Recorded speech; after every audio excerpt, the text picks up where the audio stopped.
안녕하세요. 사연 책방입니다. 오늘의 이야기는 가정부가 불러온 비극에 대한 내용입니다. 시작하기 전 구독과 좋아요 부탁드립니다. 그럼 편안한 청취하세요. 강남 타워팰리스 63층 펜트하우스 이야기를 시작하겠습니다. 새벽 6시 알람이 울립니다. 강민준 45세. 전국 15개 병원을 거느린 민준 메디컬 그룹의 오너입니다. 그는 아무것도 없던 시절 작은 동네 의원 하나로 시작해 지금의 제국을 일궈냈죠. 사람들은 그를 의료계의 신화라고 불렀습니다. 하지만 정작 본인은 그런 수식어를 좋아하지 않았어요. 그저 성실하게, 정직하게 일했을 뿐이라고 생각했으니까요.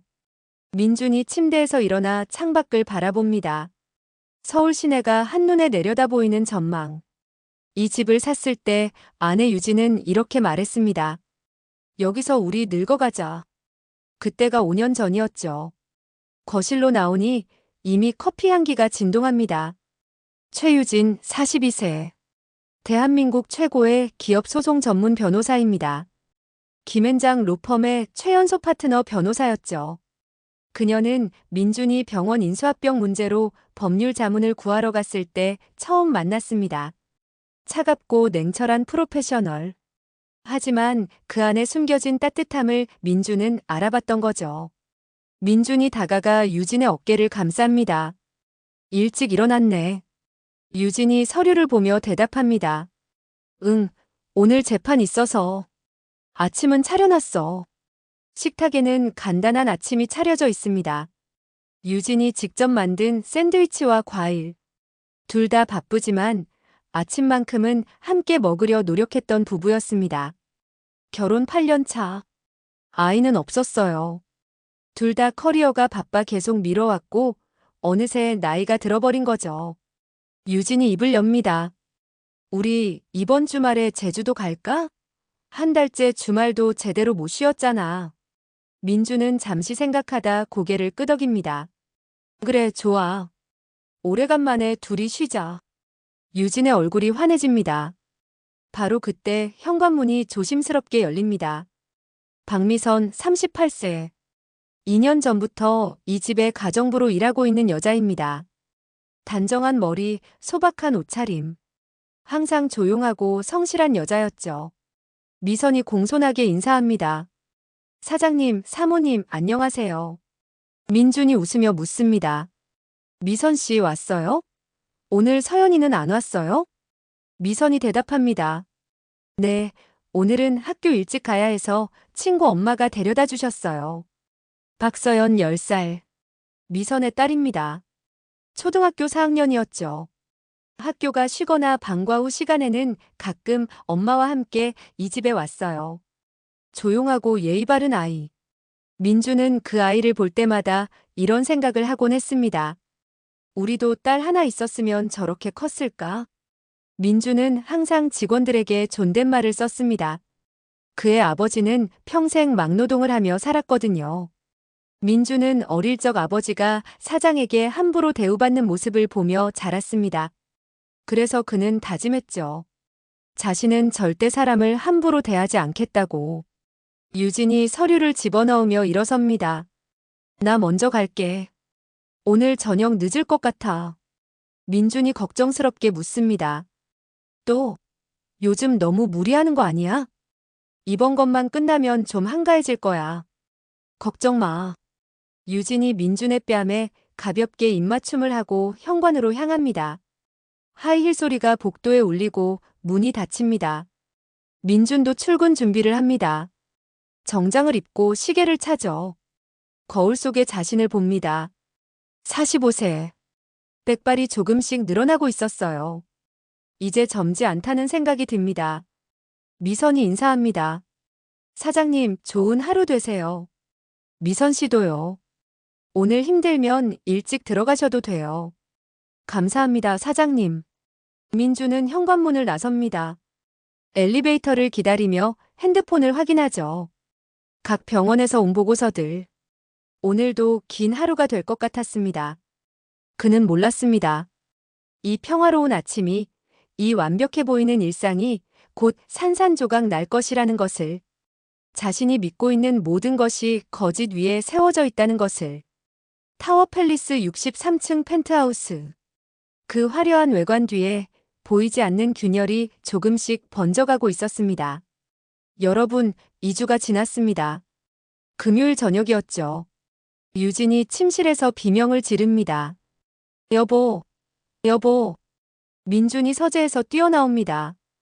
유진은 드레스룸 안에서 서랍을 뒤지고 있었습니다. 그녀의 얼굴은 창백했죠. 내 시계. 파텍 필립 시계가 없어. 민준이 다가가 함께 찾아봅니다. 서랍을 열어보고 보석함을 확인하죠. 정말로 없었습니다. 유진의 목소리가 떨립니다. 그 시계는 5천만 원짜리였거든요. 민준이 결혼 5주년 기념으로 선물한 것이었습니다. 유진이 민준을 똑바로 쳐다보며 묻습니다. 여보, 이 집에 우리 말고 누가 들어와? 민준은 그 말의 의미를 압니다. 박미선을 말하는 거죠. 민준이 말합니다. 유진아, 미선 씨는 2년 동안 성실하게 일했어. 한 번도 문제 없었잖아. 유진이 날카롭게 반응합니다. 그래도 이상해. 내가 분명히 여기 뒀는데. 그날 밤 두 사람은 집 안구석구석을 뒤집니다. 침실, 거실, 서재, 심지어 주방까지. 하지만 시계와 귀걸이는 나오지 않았습니다. 유진이 말합니다. 경찰에 신고해야 할 것 같아. 민준이 반대합니다. 증거가 없잖아. 미선 씨가 가져갔다는 증거가. 유진은 민준을 믿을 수 없다는 표정으로 봅니다. 그리고 소리칩니다. 당신 지금 나보다 가정부를 더 믿는 거야? 민준은 대답하지 못합니다. 유진이 비웃습니다. 당신은 항상 그래. 다른 사람 편만 들어. 그녀가 침실로 들어가 문을 쾅 닫습니다. 민준은 거실 소파에 앉습니다. 머리가 복잡했죠.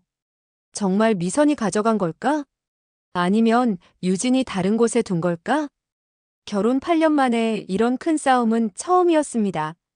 이 작은 사건이 그의 인생을 송두리째 바꿀 시작점이 될 줄은 아무도 몰랐습니다. 타워 팰리스 63층 펜트하우스. 그곳에 드리운 그림자가 점점 짙어지고 있었습니다. 또 2주가 지났습니다. 유진은 결국 경찰에 신고하지 않았어요. 민준이 강력히 반대했기 때문이죠. 하지만 부부 사이의 냉기는 계속되고 있었습니다. 유진은 박미선을 볼 때마다 차갑게 대했고요. 미선은 그런 유진을 피하듯 조용히 일했습니다. 민준은 그 사이에서 불편했죠. 어느 수요일 저녁이었습니다. 민준은 평소보다 일찍 퇴근했어요. 병원 이사회 회의가 취소되었거든요. 저녁 7시 타워 팰리스 지하주차장. 민준이 차에서 내리려는 순간이었습니다. 멀리서 익숙한 목소리가 들려왔어요. 박미선과 박서연이었습니다. 두 사람은 엘리베이터 앞에 서 있었죠. 민준은 차 문을 닫지 않고 귀를 기울입니다. 서연의 목소리가 들립니다. 엄마, 그런데 그 남자 오늘도 왔어? 민준의 손이 멈춥니다. 남자. 미선이 주변을 살피며 쉿하고 조용히 하라고 합니다. 그리고 말하죠. 그래. 사모님이 사장님 출근하시면 꼭 오시더라. 민준의 심장이 빠르게 뜁니다. 서연이 또 묻습니다.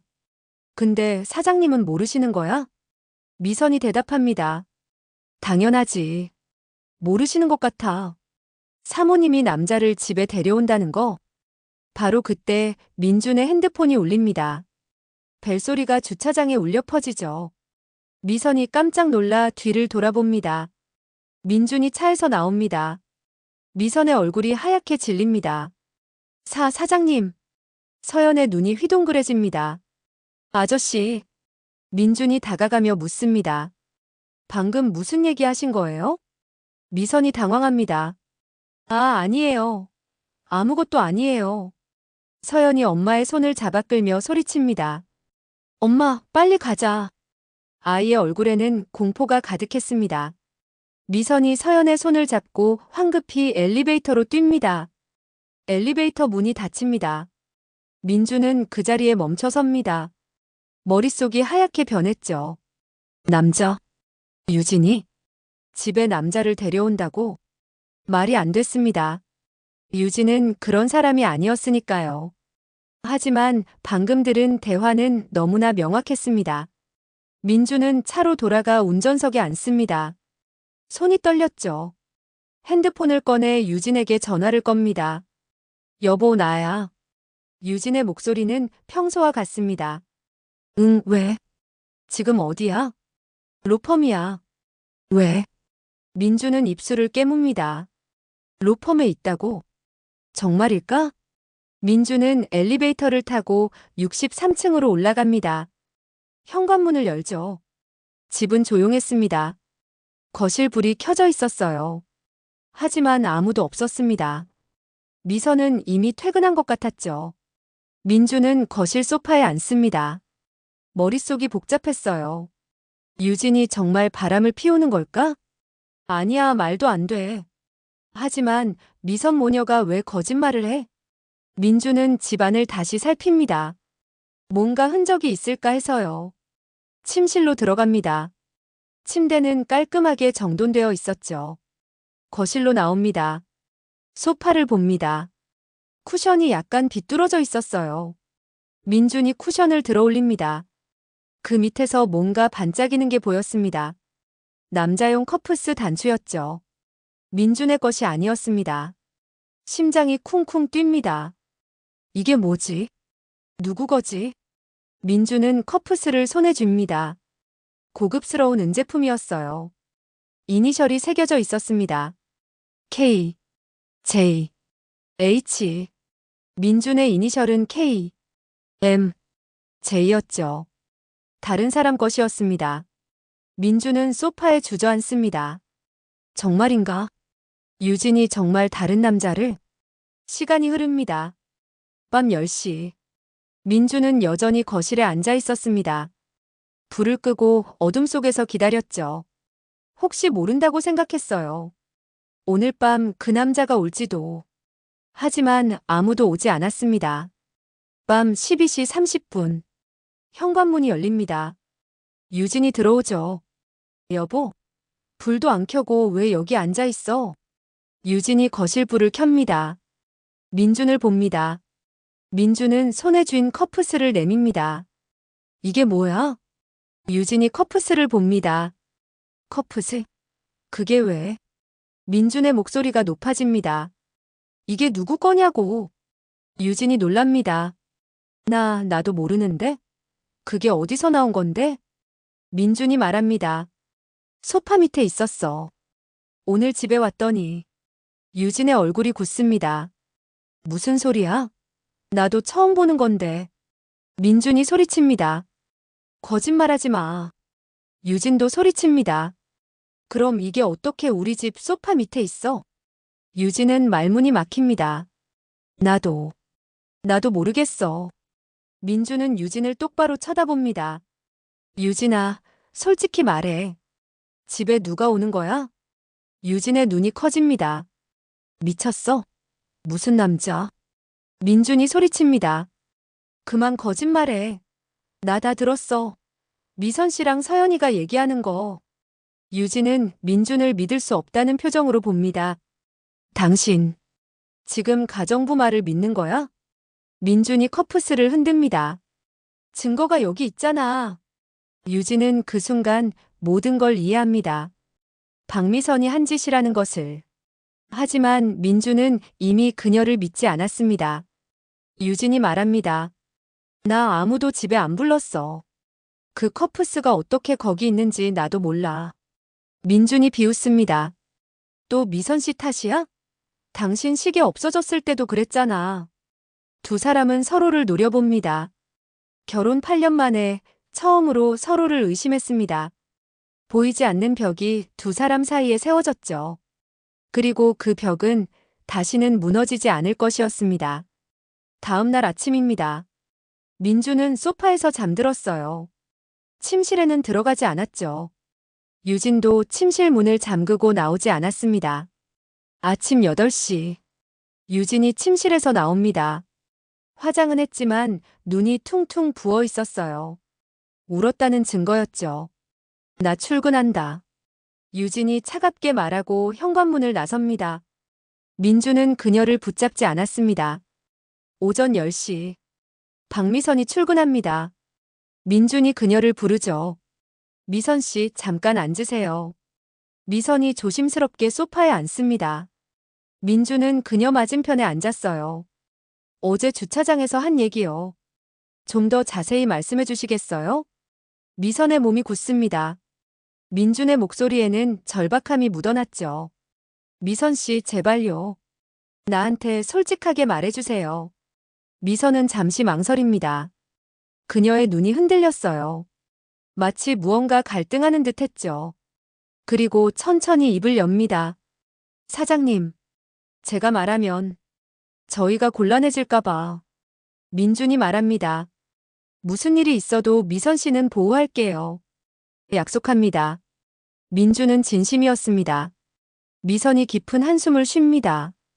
그리고 조심스럽게 말하죠. 사모님이 가끔 남자분을 집에 데려오세요. 민준의 주먹이 쥐어집니다. 언제부터요? 한 2달 정도 된 것 같아요. 얼마나 자주요? 일주일에 2~3번. 사장님 출근하신 후에요. 민준은 숨이 막힙니다. 2달.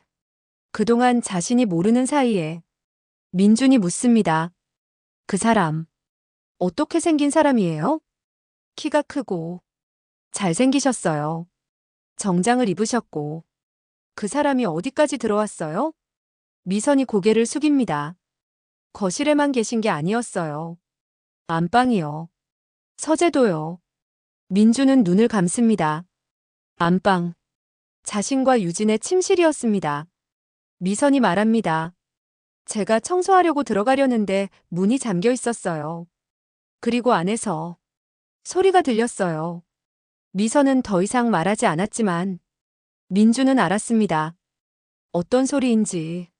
미선의 목소리가 떨립니다. 사장님, 제발 사모님한테 제가 말했다고 하지 마세요. 사모님이 알면 저희 일자리가. 민주는 미선을 안심시킵니다. 걱정 마세요. 절대 말 안 할게요. 미선이 일어나 청소를 시작합니다. 민주는 소파에 그대로 앉아 있었죠. 머릿속이 텅 빈 것 같았습니다. 유진. 자신이 사랑했던 여자. 8년을 함께한 아내. 그녀가 다른 남자와. 민주는 핸드폰을 꺼냅니다. 탐정사무소에 전화를 겁니다. 미행조사 의뢰하고 싶은데요. 네, 대상이 누구신가요? 민준이 떨리는 목소리로 대답합니다. 제 아내입니다. 여러분, 이것이 강민준이 내린 선택이었습니다. 아내보다 가정부를 믿기로 한 선택. 그 선택이 그의 인생을 어떻게 바꿀지 그는 아직 몰랐습니다. 유진이 또 늦게 들어왔습니다. 밤 11시였죠. 민주는 거실 소파에 앉아 있었어요. 불을 켜지 않고 어둠 속에서 기다리고 있었습니다. 유진이 불을 켜고 민준을 봅니다. 왜 또 불도 안 켜고 있어? 민준이 묻습니다. 어디 갔다 와? 로펌이라고 했잖아. 민준의 목소리가 차갑게 변합니다. 정말? 유진이 민준을 쳐다봅니다. 긴장감이 흐르죠. 왜 이래? 계속 의심하는 거야? 민준이 일어나 유진에게 다가갑니다. 유진아, 나한테 솔직하게 말해. 다른 남자 있어? 유진의 얼굴이 굳습니다. 그녀가 소리칩니다. 미쳤어?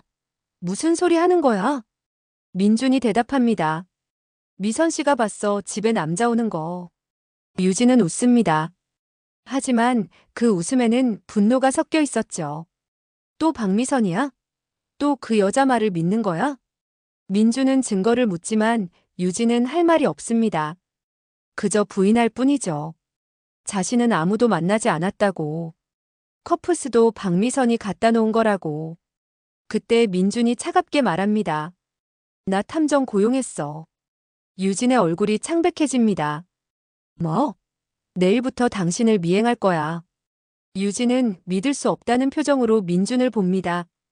결혼 8년 만에 나를 이렇게 의심하는 거야? 민준은 대답하지 못합니다. 유진이 말합니다. 좋아, 마음대로 해. 하지만 강민준, 탐정이 아무것도 못 찾아도 우리는 끝이야. 당신이 날 이렇게까지 의심한 순간 우리 결혼은 끝난 거야. 유진이 침실로 들어가 짐을 싸기 시작합니다. 캐리어를 끌고 나오죠. 나 나갈 거야. 호텔에 있을 거야. 민준이 말립니다. 유진아, 제발. 하지만 유진은 말합니다. 나 정말 아무 잘못 없어. 하지만 당신은 날 안 믿잖아. 당신은 박미선의 말은 믿으면서 나는 안 믿어. 유진이 문을 나섭니다. 복도로 사라지죠. 민주는 그 자리에 서 있었습니다. 텅 빈 집, 텅 빈 가슴. 그는 소파에 주저앉습니다. 정말 자신이 잘못한 걸까? 아니면 유진이 거짓말하는 걸까? 알 수 없었습니다. 하지만 한 가지는 확실했죠. 그의 결혼이 무너지고 있다는 것. 여러분, 바로 그 순간 박미선은 2층 다용도실에서 걸레를 빨고 있었습니다. 하지만 그녀의 입가에는 미소가 번져 있었죠. 계획대로네. 그녀가 속삭입니다. 핸드폰을 꺼내 누군가에게 문자를 보냅니다. 1단계 성공. 2단계 준비. 답장이 옵니다. 잘했어, 엄마. 이제 조금만 더. 박서연에게서 온 문자였습니다. 미선은 핸드폰을 주머니에 넣습니다. 그리고 다시 평범한 가정부의 얼굴로 돌아가죠. 모든 것이 그녀의 계획대로 흘러가고 있었습니다. 2주가 지났습니다. 탐정의 보고서가 도착했어요. 민주는 서재에서 떨리는 손으로 봉투를 뜯습니다. 보고서를 펼치죠. 사진들이 나옵니다. 유진이 로펌에 출근하는 모습, 법원에 가는 모습, 클라이언트와 미팅하는 모습, 카페에서 서류를 보는 모습. 그리고 그게 전부였습니다. 다른 남자는 없었어요. 불륜의 증거는 하나도 없었습니다. 마지막 페이지에 탐정의 소견이 적혀 있었죠. 2주간 24시간 미행 결과 대상자의 불륜 정황은 발견되지 않았음. 민주는 보고서를 책상에 내려놓습니다. 증거가 없었습니다. 유진은 정말 결백했던 거죠. 그렇다면 박미선이 거짓말을 한 건가? 민주는 핸드폰을 꺼내 유진에게 전화를 겁니다. 여보. 유진의 목소리는 차갑습니다. 무슨 일이에요? 미안해. 내가 잘못 생각했어. 유진이 낯선 호칭을 씁니다. 탐정 보고서 나왔나 보네요. 강민준 씨, 당신이 날 의심한 그 순간 우리는 끝났어요. 민준이 애원합니다. 한 번만 더 기회를 줘. 하지만 유진의 목소리가 떨립니다. 기회요? 당신은 2주 동안 나를 미행시켰어요. 나를 범죄자처럼. 미안하다고 끝나는 게 아니에요. 그리고 유진이 말합니다. 이혼해요. 더 이상 못 살겠어요. 민주는 숨이 멎습니다. 유진아. 하지만 유진은 말합니다. 변호사 통해서 연락할게요. 전화가 끊깁니다. 민주는 핸드폰을 바닥에 내던집니다. 화면이 산산조각 나죠. 그날 저녁입니다. 박미선이 저녁 식사를 준비하고 있었어요. 민주는 식탁에 앉아 혼자 저녁을 먹습니다. 민준이 묻습니다. 미선 씨, 사모님이 집에 남자 데려온 거 확실한 거죠? 미선이 잠시 멈춥니다. 네. 제가 분명히 봤어요. 탐정을 고용했는데 아무 증거도 못 찾았어요. 미선이 안타까운 표정을 짓습니다. 사장님이 말을 해서 사모님이 조심한 거 아닐까요? 민주는 고개를 끄덕입니다. 그럴 수도 있다고 생각했죠. 미선이 조심스럽게 말을 이어갑니다. 제 생각엔 그 남자분이 로펌 사람일 수도 있어요. 같은 회사 사람이면 함께 다니는 게 자연스럽잖아요. 민주는 그 말에 일리가 있다고 생각합니다. 미선이 또 말합니다. 사모님이 요즘 표정이 밝으세요. 호텔에 나가신 후로 오히려 더 행복해 보이세요. 민준이 미선을 쳐다봅니다. 미선이 죄송하다는 표정을 지으며 말하죠. 제가 로펌에 심부름 갔을 때 봤거든요. 사모님이 어떤 남자분이랑 커피 마시면서 웃고 계셨어요. 민준의 주먹이 쥐어집니다. 탐정 보고서에는 그날 유진이 로펌에만 있었다고 나와 있었거든요. 하지만 로펌 1층 카페에서 누군가와 커피를 마셨다면 탐정이 놓쳤을 수도 있었죠. 민주는 입술을 깨뭅니다. 집에 온 그 남자와 같은 사람이라고 확신합니다. 일주일이 지났습니다. 민준의 변호사가 찾아왔어요. 민준 씨, 부인 측 변호사에게서 이혼 합의서가 왔습니다. 민준은 고개를 끄덕입니다. 더 이상 의미가 없어요. 결정했어요. 민준은 이혼 합의서에 서명합니다. 펜을 놓는 순간 8년의 결혼이 끝났습니다. 그날 밤입니다. 박서연이 엄마와 함께 집에 왔어요. 밝게 웃으며 인사하죠. 사장님 안녕하세요. 민주는 서연의 머리를 쓰다듬습니다. 이 아이가 있어서 위로가 되었거든요. 박미선이 저녁을 차립니다. 사장님, 제가 오늘은 특별히 갈비찜 해봤어요. 세 사람이 함께 식사를 합니다. 이상하게도 가족 같은 느낌이 들었죠. 유진이 없는 이 집이 오히려 더 편안했습니다. 미선이 조심스럽게 말합니다. 사장님, 요즘 많이 힘드시죠? 혼자 계시니까 걱정돼서요. 민준이 대답합니다. 미선 씨가 잘 챙겨주니까 괜찮아요. 미선이 미소 지으며 말합니다. 제가 더 열심히 할게요. 사장님 외롭지 않으시게. 혹시 필요하시면 제가 매일 저녁도 차려드릴게요. 민주는 미선의 따뜻함에 고마움을 느낍니다. 유진은 떠났지만 미선이 있어서 다행이라고 생각했죠. 2주 후입니다. 이혼이 정식으로 성립되었습니다. 민주는 법원에서 나왔어요. 유진은 보이지 않았습니다. 변호사끼리만 처리했거든요. 끝까지 얼굴도 보지 못했습니다. 민주는 차에 타서 핸드폰을 꺼냅니다. 유진에게 마지막 문자를 보내죠. 미안해. 행복하게 살아. 답장은 오지 않았습니다. 민주는 집으로 돌아갑니다.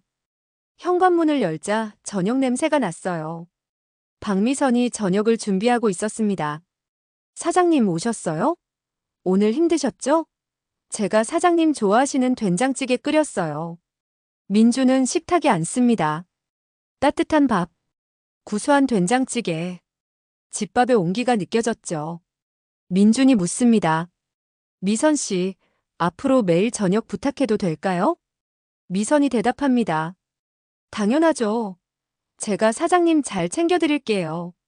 민주는 처음으로 미소 짓습니다. 유진은 떠났지만 인생은 계속된다고 생각했어요. 그리고 박미선이라는 착한 사람이 곁에 있다고 믿었습니다. 하지만 여러분, 그는 몰랐습니다. 자신이 지금 무엇을 잃었는지, 그리고 무엇을 집안에 들인 것인지. 박미선은 주방에서 씩 웃고 있었습니다. 핸드폰을 꺼내 딸에게 문자를 보내죠. 이혼 성공. 3단계 시작. 답장이 옵니다. 엄마 최고. 이제 거의 다 왔어. 미선은 핸드폰을 주머니에 넣습니다. 그리고 다시 착한 가정부의 얼굴로 돌아가죠. 사장님, 후식으로 수박 드릴까요? 미선이 수박을 썹니다. 칼을 들고 천천히. 그녀의 입가에 걸린 미소는 점점 짙어집니다. 모든 것이 계획대로였습니다. 여러분, 이혼 후 한 달이 지났습니다. 민주는 예전보다 더 일에 몰두했어요. 병원 순회를 늘리고 회의를 더 많이 잡았습니다. 집에 혼자 있는 시간을 견디기 힘들었거든요. 하지만 집에 돌아오면 항상 박미선이 있었습니다. 따뜻한 저녁 식사가 준비되어 있었죠. 깨끗하게 정돈된 집. 민주는 점점 미선에게 의지하게 됩니다. 민준이 말합니다. 미선 씨 덕분에 제가 버티는 것 같아요. 미선이 대답합니다. 저야말로 사장님 덕분에 서연이 키우고 있어요. 민주는 미선의 헌신에 감동했습니다. 그녀는 단순한 가정부가 아니었어요. 이 집을 지켜주는 사람이라고 생각했죠. 민준이 어느 날 제안합니다. 미선 씨, 앞으로 가정총괄 관리인으로 일해주실 수 있어요? 미선이 놀란 표정을 짓습니다. 가정총괄이요? 네. 집안의 모든 일을 총괄해주세요. 급여는 2배로 올려드릴게요. 그리고 서연이 학비도 제가 전액 지원할게요. 미선의 눈이 커집니다. 사장님. 정말이세요? 감사합니다. 정말 감사합니다. 미선이 고개를 깊이 숙입니다. 하지만 여러분, 그녀가 고개를 들었을 때 그 눈에는 승리의 빛이 번쩍이고 있었습니다. 일주일 후입니다. 민주는 미선에게 통장과 신용카드를 건넵니다. 미선 씨, 이거 받으세요. 생활비 통장이에요. 그리고 카드. 앞으로 집안에 필요한 건 미선 씨가 직접 사세요. 미선이 통장과 카드를 받습니다. 손이 살짝 떨렸죠. 민준이 말합니다. 믿어요. 미선 씨니까. 그날 밤입니다. 미선은 자신의 작은 방에서 통장을 펼쳐봅니다. 잔액 5천만 원. 카드 한도 1천만 원. 미선의 입가에 미소가 번집니다. 핸드폰을 꺼내 딸에게 전화하죠. 서연아, 엄마야. 대박이야. 통장이랑 카드까지 받았어. 5천만 원. 카드 한도는 1천만 원. 서연이 소리칩니다. 와, 엄마 진짜 최고야. 이제 본격적으로 시작이다. 전화를 끊습니다. 미선은 통장을 서랍에 넣고 노트를 꺼냅니다. 계획을 적기 시작하죠. 한 달에 500만 원씩 빼돌리기. 카드로는 명품을 사서 되팔기. 그리고 집안의 귀금속들. 계획은 완벽했습니다. 2개월이 지났습니다. 민주는 미선의 관리에 만족했어요. 집은 항상 깨끗했고 냉장고는 가득 차 있었습니다. 필요한 물건들이 알아서 채워졌죠. 민주는 미선을 진심으로 신뢰했습니다. 그녀는 가족 같은 존재가 되었어요. 하지만 민주는 몰랐습니다. 미선이 매달 통장에서 현금을 빼내고 있다는 것을. 생활비라는 명목으로. 하지만 실제로는 자신의 계좌로 이체하고 있다는 것을요. 3개월째입니다. 서연이 집에 더 자주 왔어요. 민주는 서연을 예뻐했습니다. 딸이 없는 자신에게 서연은 위로가 되었거든요. 지갑에서 10만 원을 꺼내 용돈으로 줍니다. 미선이 주방에서 나와 고개를 숙이죠. 하지만 서연과 눈이 마주치자 두 사람은 빙긋 웃습니다. 민준이 보지 못하는 곳에서요. 4개월째입니다. 민준의 명품 시계 하나가 사라집니다. 100만 원짜리 오메가 시계였죠. 민준은 이상하게 생각하지만 자신이 다른 곳에 뒀다고 생각합니다. 하지만 그 시계는 이미 미선의 손에 있었습니다. 중고 명품 매장에 팔 예정이었죠. 5개월째입니다.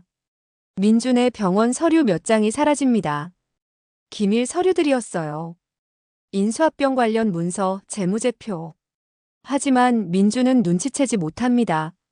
바쁜 일상 속에서 서류가 사라진 줄도 몰랐죠. 그 서류들은 이미 복사되어 경쟁병원에 팔렸습니다. 박미선이 중개한 거래였어요. 대가로 받은 돈 5천만 원. 6개월째입니다. 미선의 통장에는 돈이 쌓여갔습니다. 빼돌린 현금 3천만 원. 카드로 산 명품을 되팔아 2천만 원. 민준의 시계를 팔아 800만 원. 병원 기밀 서류를 팔아 5천만 원. 귀금속을 조금씩 빼돌려 1억 원. 총 2억 3천만 원. 그리고 아직 팔지 않은 귀금속이 5억 원어치 더 있었습니다. 미선과 서연의 계획은 거의 완성되었죠. 이제 마지막 단계만 남았습니다. 도주. 그날 밤입니다. 미선은 서연과 통화합니다. 엄마, 이제 떠나? 응. 다음 주면 돼. 비행기 표는 이미 샀어. 두바이행. 거기서 유럽으로 가. 스위스. 이제 우리 평생 놀고 먹을 수 있어. 엄마 사랑해. 나도. 우리 딸 최고야. 전화를 끊습니다. 미선은 창밖을 바라봅니다. 타워 팰리스의 야경이 펼쳐져 있었죠. 아름답지만 이제 곧 떠날 곳이었습니다. 미선이 중얼거립니다. 강민준. 당신 같은 착한 바보가 있어서 내가 먹고 살아. 고마워요, 사장님. 그녀는 피식 웃습니다. 그리고 짐을 싸기 시작합니다. 아무도 모르게. 조용히. 민주는 여전히 아무것도 모른 채 자신의 서재에서 서류를 보고 있었습니다. 박미선을 완전히 믿으면서 그의 인생 최대의 실수를 저지르면서요. 여러분, 그로부터 일주일 후입니다. 민주는 오랜 친구 정우와 술을 마십니다. 강남의 조용한 바에서였죠.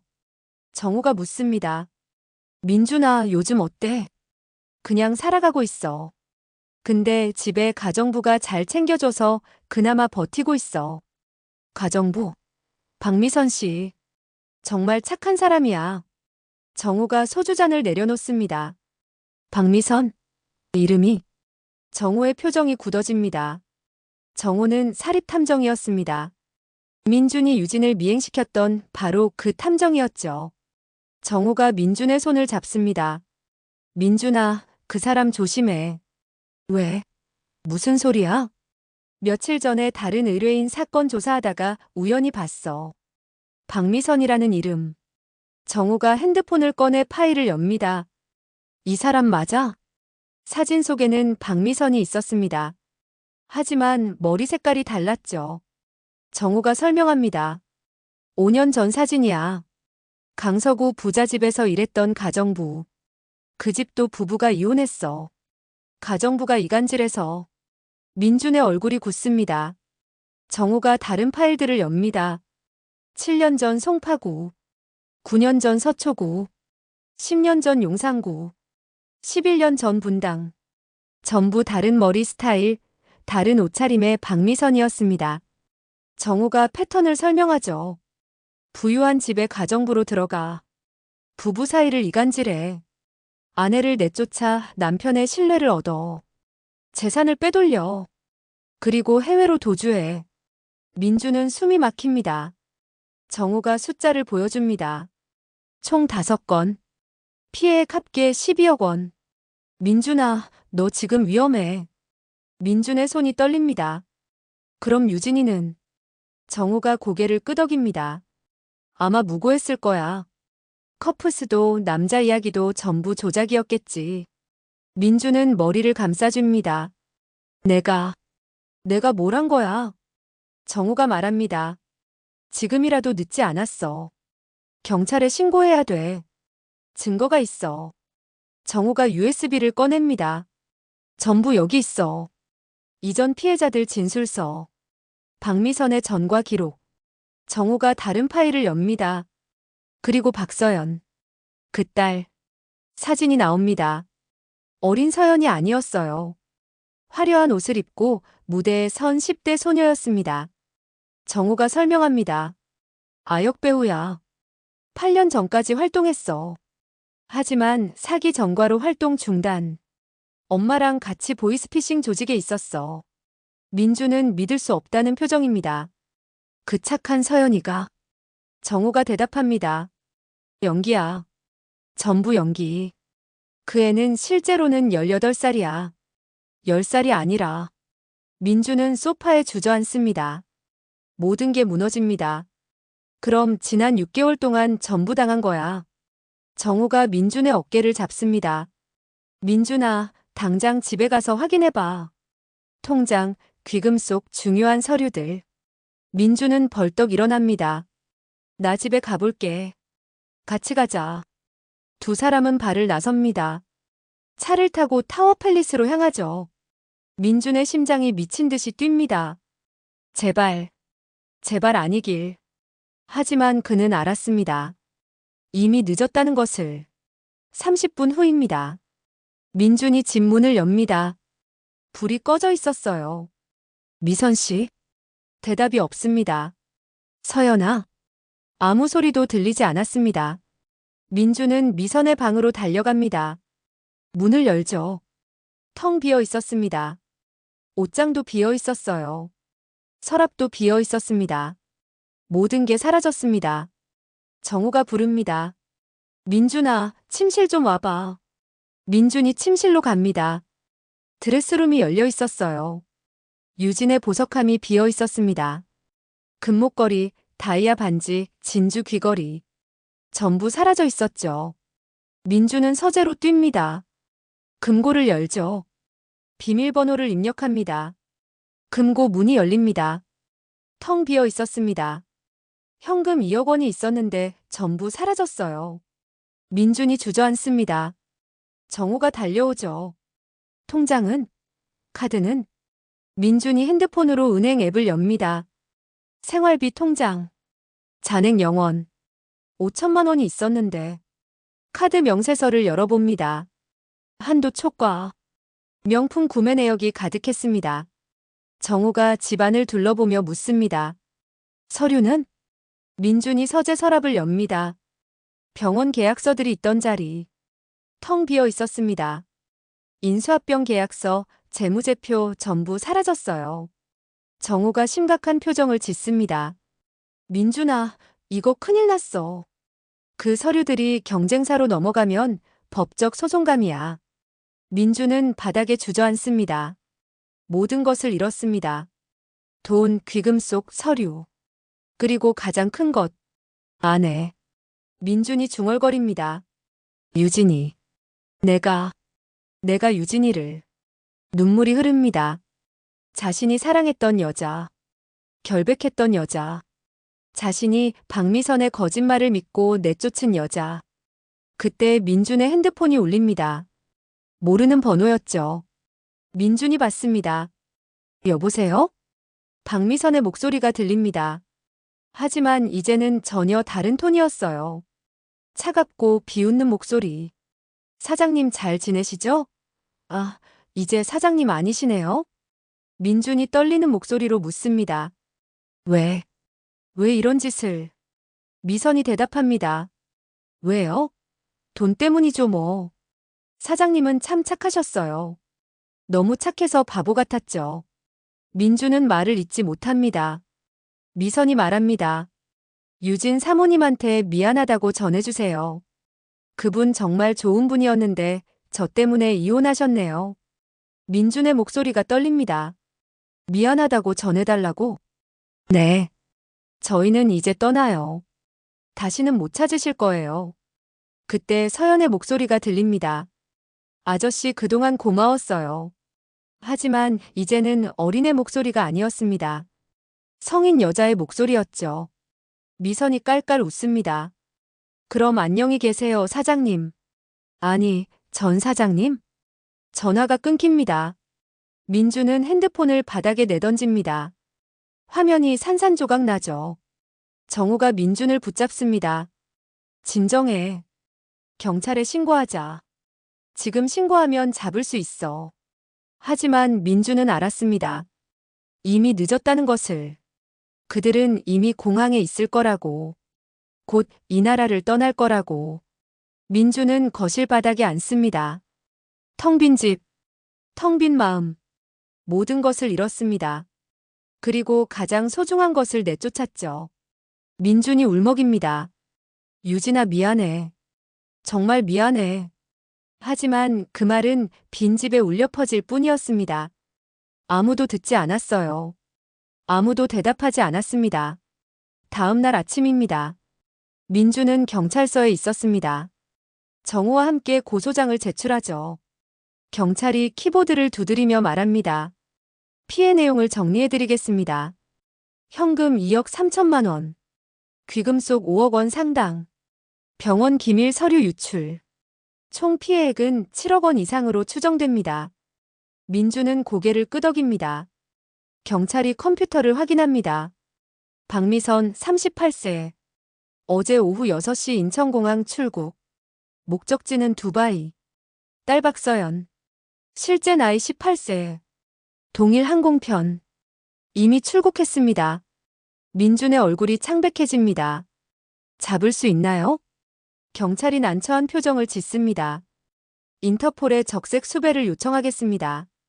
하지만 두바이는 한국과 범죄인 인도 조약이 없습니다. 그곳에서 다른 나라로 이동하면 추적이 매우 어렵습니다. 경찰은 명확한 답을 주지 못했습니다. 민준은 의자에 주저앉습니다. 정우가 어깨를 두드립니다. 민준 씨, 일단 집에 가서 쉬자. 민준이 말합니다. 나 유진이한테 가볼래. 그래. 그게 좋겠다. 민준은 유진의 로펌으로 향합니다. 김앤장 로펌 빌딩 20층이었죠. 리셉션에서 묻습니다. 누구를 찾으시나요? 최유진 변호사요. 성함이? 강민준입니다. 리셉셔니스트가 내선 전화를 건 후 고개를 젓습니다. 죄송합니다. 최유진 변호사님이 면회를 거부하셨습니다. 민준이 애원합니다. 제발 5분만이라도. 죄송합니다. 민준은 로비 소파에 앉습니다. 1시간을 기다렸어요. 2시간을 기다렸습니다. 오후 6시입니다. 사람들이 퇴근하기 시작하죠. 엘리베이터에서 유진이 나옵니다. 민준이 벌떡 일어납니다. 유진아. 유진이 민준을 봅니다. 그녀의 표정이 굳어지죠. 왜 왔어요? 유진아, 미안해. 내가 잘못했어. 유진이 차갑게 말합니다. 이제 와서 무슨 소용이에요. 유진이 돌아서 걷습니다. 민준이 뒤따라가죠. 나 전부 알았어. 박미선이 사기꾼이었어. 전부 조작이었어. 커프스도 남자 이야기도. 유진이 멈춰섭니다. 천천히 돌아봅니다. 이제 알았어요? 유진의 눈에 눈물이 맺힙니다. 나는 당신을 믿었어요. 결혼 8년 동안 단 한 번도 당신을 배신한 적 없었어요. 그런데 당신은 나보다 가정부를 믿었죠. 민주는 할 말이 없습니다. 유진이 떨리는 목소리로 말합니다. 탐정까지 고용해서 나를 미행시켰어요. 나를 범죄자처럼 취급했죠. 당신이 그렇게 했을 때 나는 죽었어요. 당신한테 그리고 나 자신한테. 민준이 유진의 손을 잡으려 합니다. 유진이 손을 뿌리치죠. 손대지 마세요. 바로 그때입니다. 로비 입구에서 한 남자가 들어옵니다. 30대 후반 잘 차려입은 정장 차림이었어요. 유진 씨. 그가 손을 흔듭니다. 유진의 표정이 밝아집니다. 준혁 오빠. 남자가 다가와 민준을 봅니다. 이분은? 유진이 대답합니다. 전 남편이에요. 남자가 민준에게 손을 내밉니다. 안녕하세요. 김준혁입니다. 민준은 손을 잡지 못했습니다. 그저 멍하니 바라볼 뿐이었죠. 민준이 떨리는 목소리로 묻습니다. 유진아, 이 사람은 누구야? 유진이 대답합니다. 제 약혼자예요. 민준은 숨이 멎습니다. 약혼자? 다음 달에 결혼해요. 유진이 남자의 팔짱을 낍니다. 남자는 유진을 다정하게 바라보죠. 민준이 말합니다. 이혼한 지 3달밖에 안 됐잖아. 유진이 차갑게 대답합니다. 당신은 의심하자마자 탐정 고용했잖아요. 나는 이혼한 후 3개월 동안 상처를 치유했어요. 그리고 새로운 사람을 만났어요. 나를 진짜로 믿어주는 사람을요. 민준은 뒤로 비틀거립니다. 유진아, 제발. 다시 한 번만. 유진이 처음으로 이름을 부릅니다. 강민준 씨.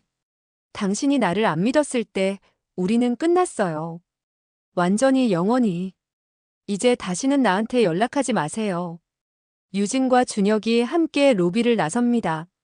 민준은 그 자리에 서 있었습니다. 다리에 힘이 풀려 소파에 주저앉죠. 모든 게 끝났습니다. 정말로 완전히. 민준은 핸드폰을 꺼냅니다. 유진에게 마지막 문자를 보내죠. 정말 미안해. 행복하길 바라. 답장은 오지 않았습니다. 민준은 로펌 빌딩을 나옵니다. 거리를 걷죠. 비가 내리기 시작합니다. 하늘도 우는 것 같았어요. 민준은 한강 다리 위에 섭니다. 아래로 흐르는 물을 보죠. 모든 것을 끝내고 싶다는 생각이 듭니다. 하지만 그럴 용기도 없었습니다. 핸드폰이 울립니다. 병원 의사에게서 온 전화였어요. 회장님, 큰일 났습니다. 경쟁병원에서 고소장을 냈습니다. 우리 기밀 서류를 불법으로 유출했다고요. 민준은 머리가 멍해집니다. 박미선이 훔친 서류. 그것이 경쟁사로 넘어간 거였습니다. 민준이 말합니다. 아니에요. 내가 판 게 아니에요. 하지만 증거 서류에 회장님 도장이 찍혀 있답니다. 조작된 거예요. 경찰 조사가 들어올 겁니다. 민준은 전화를 끊습니다. 하늘을 보죠. 비가 거세게 내립니다. 그의 인생도 함께 무너지고 있었습니다. 7억 원의 재산 손실. 아내와의 이혼. 병원 체인의 위기. 그리고 가장 큰 것. 자신의 어리석음에 대한 깨달음. 민준이 중얼거립니다. 나는 진짜 나를 믿었던 사람과 진짜 나를 이용했던 사람을 끝까지 구분하지 못했다. 비가 그의 얼굴을 적십니다. 눈물인지 빗물인지 구분할 수 없었죠. 그는 다리 위에 서서 밤하늘을 봅니다. 아무 별도 보이지 않았어요. 구름만 가득했습니다. 민주는 집으로 돌아갑니다. 타워 팰리스 63층 펜트하우스. 문을 열죠. 텅 빈 집. 불을 켭니다. 모든 것이 그대로지만 모든 것이 달랐습니다. 민주는 거실 소파에 앉아 TV를 켭니다. 뉴스가 나오죠. 연쇄 사기범 박미선 모녀 7억 원 들고 해외 도피. 지난 10년간 5개 가정 파탄, 총 피해액 20억 원 추정. 인터폴 적색 수배 발령. 화면에 박미선과 박서연의 얼굴이 나옵니다. 민주는 TV를 끕니다. 어둠 속에 홀로 앉아 있었어요. 그리고 깨닫습니다. 자신이 무엇을 잃었는지. 여러분, 3개월이 지났습니다. 민주는 여전히 텅 빈 펜트하우스에 살고 있었어요. 하지만 이제 이 집은 그의 것이 아니었습니다. 병원 소송에서 졌거든요. 배상금 70억 원. 병원 체인 3곳을 매각해야 했습니다. 펜트하우스도 곧 경매에 넘어갈 예정이었죠. 민주는 점점 작아지고 있었습니다. 재산도 명예도 자존감도 모든 것이 무너졌어요. 어느 겨울 저녁입니다. 민주는 거실 소파에 앉아 있었어요. 창밖으로 눈이 내립니다. 하얗게 쌓이는 눈. 모든 것을 덮었지만 그의 상처는 덮이지 않았습니다. 핸드폰이 울립니다. 정호에게서 온 전화였죠. 민준아, 소식 들었어. 박미선 모녀 잡혔대.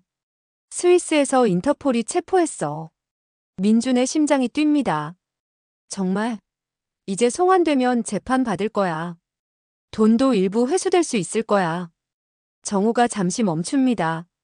민준아, 그리고 유진이 결혼했어, 어제. 민주는 아무 말도 하지 못합니다. 알려줘서 고마워. 힘내. 너도 다시 시작할 수 있어. 전화를 끊습니다. 민주는 핸드폰을 내려놓죠. 유진이 결혼했습니다. 다른 남자와. 자신을 진짜로 믿어준 남자와. 민주는 창밖을 봅니다. 눈이 계속 내리고 있었어요. 그는 일어나 침실로 갑니다. 서랍을 열죠. 오래된 사진첩이 나옵니다. 펼칩니다. 결혼식 사진. 웃고 있는 유진과 자신. 허니문 사진. 제주도 여행 사진. 5주년 기념일 사진. 행복했던 순간들. 민주는 한 장의 사진을 오래 봅니다. 유진이 파텍 필립 시계를 받고 웃는 사진이었어요. 5주년 기념일이었죠. 고마워 여보. 평생 간직할게. 그때 유진이 한 말이 들립니다. 하지만 그 시계는 사라졌습니다.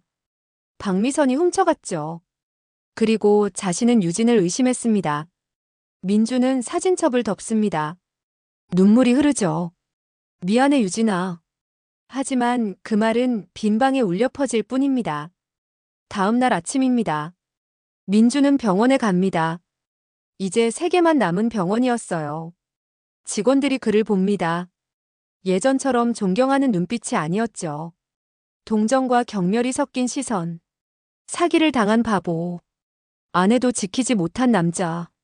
민주는 그 시선들을 견딥니다. 점심시간입니다.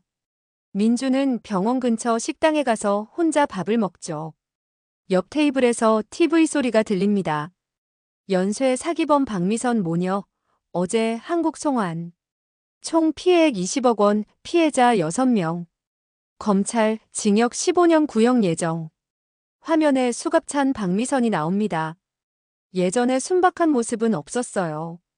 화장을 진하게 하고 차갑게 웃고 있었습니다. 기자가 묻습니다. 후회하지 않냐? 박미선이 대답합니다. 그 사람들이 바보였어요. 착하다고 믿어주는 게 병이에요. 민주는 숟가락을 놓습니다. 밥맛이 사라지죠. 식당을 나와 거리를 걷습니다. 겨울바람이 차가웠어요. 민주는 한강공원 벤치에 앉습니다. 강물을 보죠. 쉼없이 흐르는 물. 시간도 그렇게 흐릅니다. 되돌릴 수 없었어요. 그때 누군가 부릅니다. 강민준 씨. 민준이 고개를 듭니다. 낯선 여자가 서 있었어요. 40대 초반 정장 차림이었습니다. 여자가 말합니다. 저도 피해자예요. 박미선한테 4년 전에 당했어요. 여자가 옆에 앉습니다. 저도 남편이랑 이혼했어요. 박미선이 이간질해서요. 민준이 묻습니다. 그 후로 어떻게 사셨어요? 힘들었죠. 2년은 폐인처럼 살았어요. 하지만 이겨냈어요. 어떻게요? 용서했어요. 저 자신을. 여자가 강물을 보며 말합니다. 우리는 나쁜 사람이 아니에요. 단지 사람을 믿었을 뿐이에요. 그게 잘못은 아니잖아요. 민주는 고개를 숙입니다. 하지만 전 제 아내를. 여자가 말합니다. 저도 제 남편을 의심했어요. 그리고 이혼했죠. 후회해요 매일. 하지만 인생은 계속돼요. 여자가 일어섭니다. 힘내세요 강민준 씨. 당신은 나쁜 사람이 아니에요. 단지 사람을 잘못 믿었을 뿐이에요. 여자가 걸어갑니다. 민주는 그 뒷모습을 보죠. 그리고 생각합니다. 나는 나쁜 사람이 아니다. 단지 어리석었을 뿐이다. 하지만 그 어리석음의 대가는 너무 컸습니다. 사랑하는 사람, 믿었던 사람, 모든 것, 저녁이 되었습니다.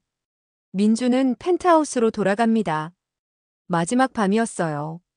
내일이면 이 집을 떠나야 했으니까요. 짐은 이미 쌌습니다. 많지 않았어요. 한 인생이 이렇게 작은 박스 몇 개에 담기는 거였습니다. 민주는 거실 소파에 마지막으로 앉습니다. 창밖을 보죠. 서울의 야경이 펼쳐져 있었어요. 5년 전 이 집을 샀을 때 유진이 웃으며 말했습니다. 여기서 우리 늙어가자. 하지만 그 약속은 지켜지지 않았죠. 민주는 노트를 꺼냅니다. 펜을 들죠. 천천히 씁니다. 진짜 나를 믿었던 사람과 진짜 나를 이용했던 사람. 나는 끝까지 구분하지 못했다. 그리고 덧붙이죠. 선의는 때로 가장 위험한 무기가 된다. 그것이 눈을 멀게 할 때. 민주는 노트를 덮습니다. 불을 끕니다. 어둠 속에 홀로 앉아 있었어요. 창밖으로 도시의 불빛만 반짝입니다. 수많은 사람들이 살고 있었죠. 그들 중 누가 진짜이고 누가 가짜일까? 누구를 믿어야 하고 누구를 의심해야 할까? 민주는 이제 알았습니다. 쉬운 답은 없다는 것을. 하지만 한 가지는 확실했죠. 가장 가까운 사람을 의심할 때 그 순간 모든 것이 무너진다는 것을. 새벽이 밝아옵니다. 민주는 여전히 소파에 앉아 있었어요. 잠들지 못했습니다. 해가 떠오릅니다. 새로운 날. 하지만 그에게는 새로울 것이 없었습니다.